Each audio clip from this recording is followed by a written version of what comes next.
today is all going to be about computers. And Yep. to answer your question, they're dubbing the event tonight Scary Fast, There we right? go. That's a flick at Halloween, right, in the US and elsewhere, Tuesday evening, October 31st. But they're also going to be holding their keynote tonight on Monday evening, which is a first, a nighttime event. Usually their keynotes would start about 15 minutes from now, but instead it's not going to start for several hours. Now, the Scary Fast is a double meaning because they're referring to their new chips. And like you said, these new processors will be going into the MacBook Pro as well as the iMac. So it's we don't really talk about the computers as much as the iMacs and the MacBook Pros and that kind of stuff. It's all about the phone and the wearables and all that kind of stuff. Just refresh our memories what the computer part of their business means to them.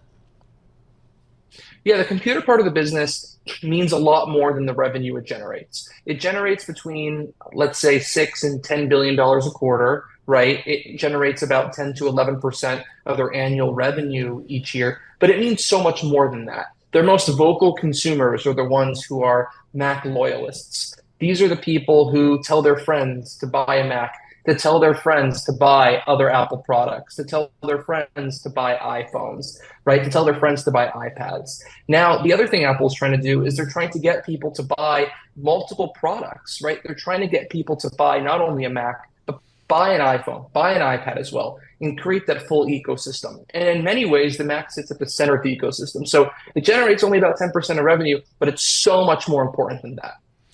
Mark, talk to us about kind of the chips that are going into these things these days. Where are they getting their chips? And where's Apple? And I know there's been talk time to time about producing their own chips. Just give us kind of an update of what's happening on the chip side of the business. Yeah, so today they're going to introduce three new chips, the M3, the M3 Pro, and the M3 Max. And these are their next generation versions of their in-house Mac processors. These are chips designed and developed entirely by Apple using what's known as an instruction set or a core framework licensed from ARM, right? We've been talking about ARM a lot lately. And they're actually manufactured in Taiwan by a company called TSMC. So these are in-house designs. And to make it very clear, this is the same exact chip technology that they've been using in the iPhone and the iPad and the Apple Watch for many years now. And the benefits for a computer are tremendous. Battery life, speed, efficiency, the ability to sort of customize the processor and the software to work together to create a better user experience. Before this transition, they were using Intel, which meant Intel was developing and producing the hardware, the components. Apple was producing the software. And so that necessitated a mix, right? Apple's doing one thing, Intel's doing another thing. And sometimes the hardware and the software didn't integrate as well as it does today because they have one company now developing everything. So it's actually a pretty unique thing in the industry. And that has led to big revenue jumps, usability, as well as customer satisfaction on the company's computers lately. Mark, let's switch gears and talk about China. It's obviously such a huge part of the Apple investment story, both as a supply chain issue in terms of sourcing product, as well as being an end market for its products. So arguably, there aren't too many companies more exposed to China than Apple. What's the concern there on the demand side, on the customer sales side?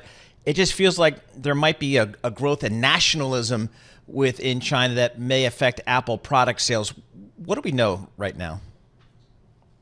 We really won't know for sure until the very end of January or early February when Apple announces its Q1 results. That's going to be the first full quarter of iPhone 15 sales and really the first full quarter until we start to catch wind that maybe there's an issue with Apple in China related to government bans, increased nationalism, and the new Huawei Mate phone, right? And so we really have to wait to know for sure.